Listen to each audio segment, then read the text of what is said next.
Hey, good morning. It's been a couple days since I did a video. We've been getting out of the house at like 6:30 in the morning past couple of days and just haven't had a chance to go for a walk.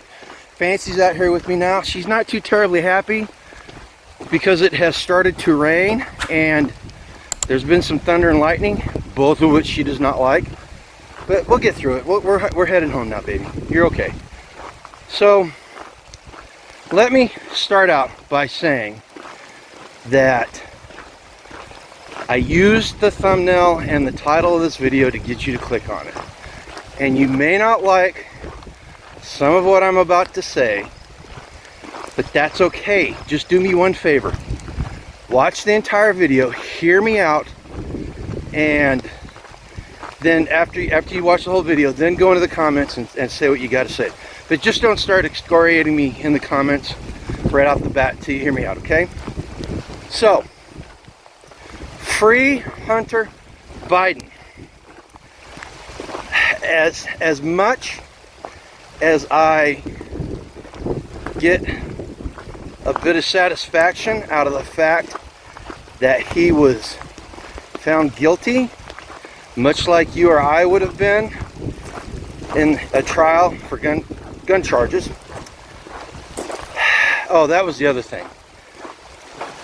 We're going to pretend that the Hunter Biden gun charge trial was a search for justice and not an attempt to distract people from the real crimes of the Biden family, such as bribery, extortion, money laundering, prostitution, drugs, pedophilia. We're going to pretend that that's not what this was about, that it was actually about finding justice. Okay? So with that in mind, and if you start finding yourselves thinking about all that other stuff, come back to the beginning and rewatch that. We're pretending that none of that is what this is about, and it's about a true search for justice. Okay? No matter how much satisfaction I get out of the fact that Hunter Biden was found guilty on gun charges, and he's getting a little bit of karma, if you will. If I'm going to be logically consistent, then I have to say free Hunter Biden. Because the laws that were enforced against him, in my opinion, are unconstitutional. And it doesn't matter whether you like the person or not. Unconstitutional laws are unconstitutional. You know, Larry Flint, there's the big one. I don't know if you guys, Gen Xers, are old enough to remember the Hustler trial and Larry Flint being charged with all kinds of crimes, and it was a First Amendment thing. And while we may not agree with him and think he's a complete dirtbag, constitutional right's a constitutional right, and it applies evenly across the board, right? So, if you are a believer in the Second Amendment, then you should be championing for Hunter Biden not to be punished for these crimes that he was found guilty of. And he was guilty of these crimes. They are on the books as laws, so he was found guilty, just like you or I would have been. And I think that's the thing that shocks people, is the fact that he was actually charged, because we all know, and it's the elephant in the room, there is a two-tiered justice system in this country. And the fact that the DOJ charged him just shocks people, right? But and we all know why he was charged with it. And like I said before, it was to distract from the real crimes of the Biden family. But we're pretending that didn't happen. Remember, that's not what happened there, right? We're pretending that the DOJ was trying to find justice, right? But the simple fact of the matter is, at the end of the day, the weaponized Department of Justice, sorry there, it's a little early in the morning. The weaponized Department of Justice could just as easily go after you and I with these unconstitutional laws as they did Hunter Biden. And the difference at that point is the fact that we don't have the the office of the President of the United States and millions of dollars and lawyers to protect us from that prosecution. Oh, sorry. You know, and the whole point of me saying all this is because we need to be logically consistent, right? We can't sit there and say one thing about the Second Amendment, but when it's applied to one of our, I'm not going to say enemies, somebody that we don't like, we can't applaud it, right? So we need to be logically consistent, and that's the difference, in my opinion, between us and them, the them. You know, if you're a conservative or a patriot, you have to be logically consistent. And the enemies of this country will use that as a weapon against us. But that doesn't mean that we change who we are and we start thinking differently. We don't change because of what they are doing. We remain logically consistent. You know, I'm going to give you a couple of examples how the left, the Marxists in this country, are not logically consistent, and how we don't want to be like them. All right, pro-choice. There's a huge logical inconsistency on the pro-choice side of the argument, because one of the options on pro-choice is keeping the baby. Yet, if you go to a pro-choice rally, the only topic they talk about and the only thing they are concerned about is abortion and killing babies in the womb. Another one, the Black Lives Matter movement. You know, yes, Black Lives Matter, but all lives matter. And whenever you would say that to a BLM advocate, they would lose their mind. They would go crazy, because Black lives matter, right? And you're a racist if you say that all lives matter. So there's a logical inconsistency there, right? Because they say that life is important, but it's only lives that they think are important that are important, right? This is how they can demonize people that they disagree with, and rationalize violence against people that they disagree with. What's another one? Oh, the whole pride movement. You know, you're only allowed to have pride in the things that you agree with. You know, if I said I'm a proud heterosexual male, father of 2, husband to a female wife, I would be lambasted.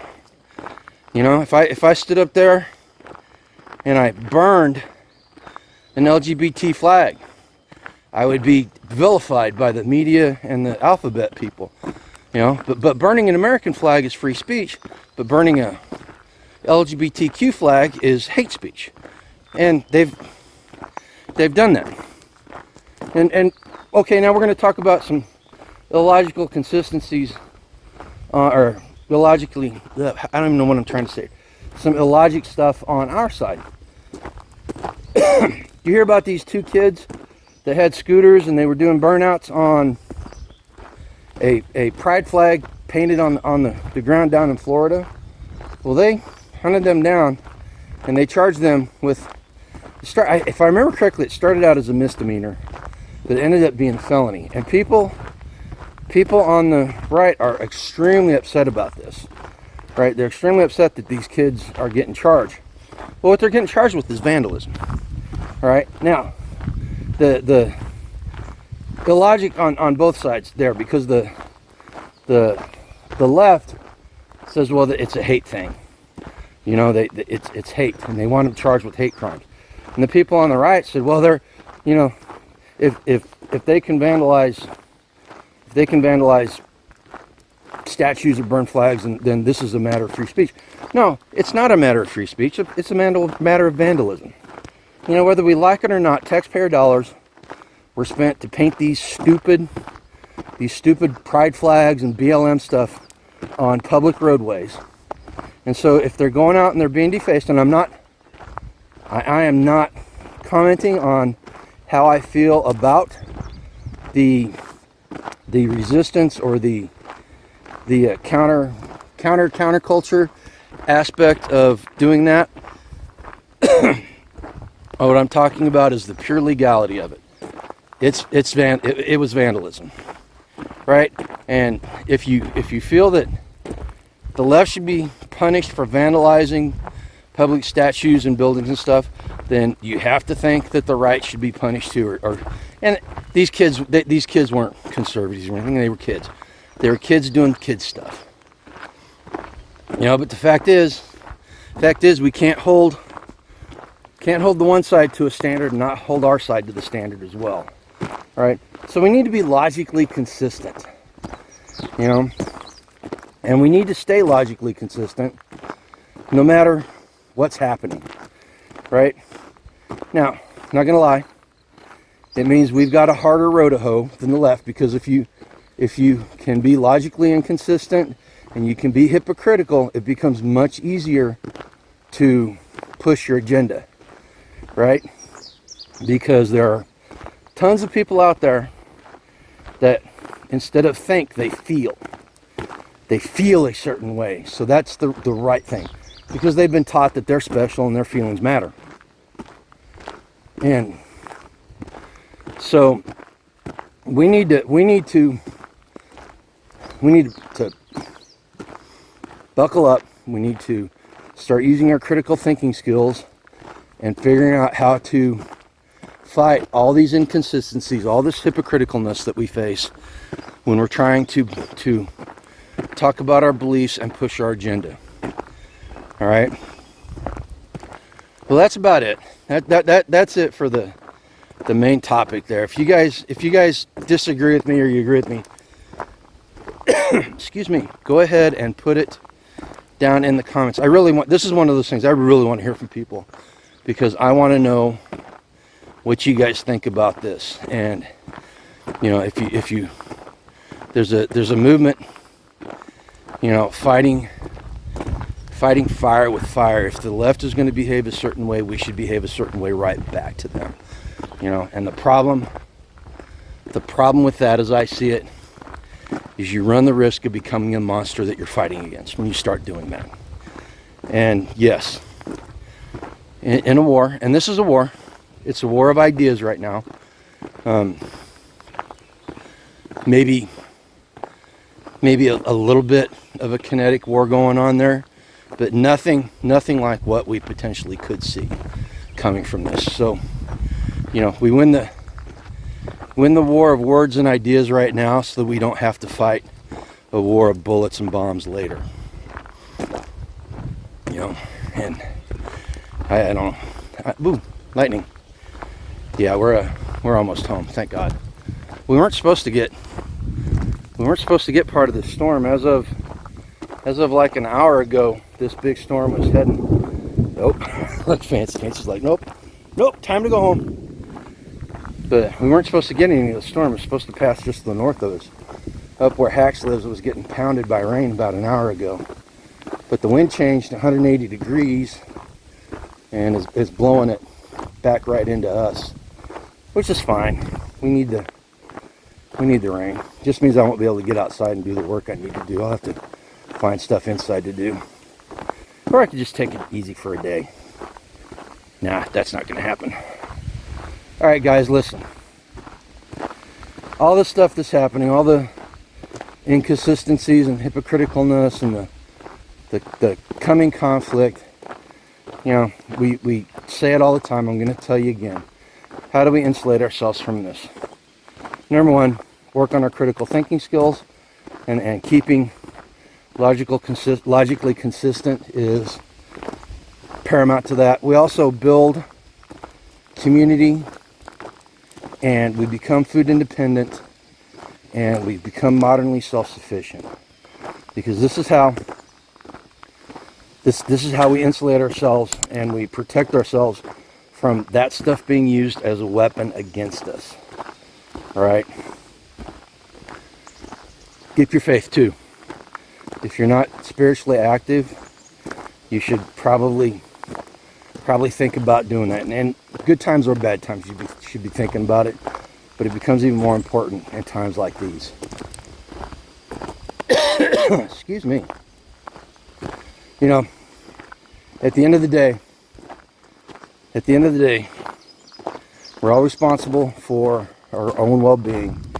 And all these things we talked about this morning go a long way towards ensuring that happens. And if you do that, you're going to be able to go out and pursue a life gun free. Okay, guys? Take care. Thanks, Milo.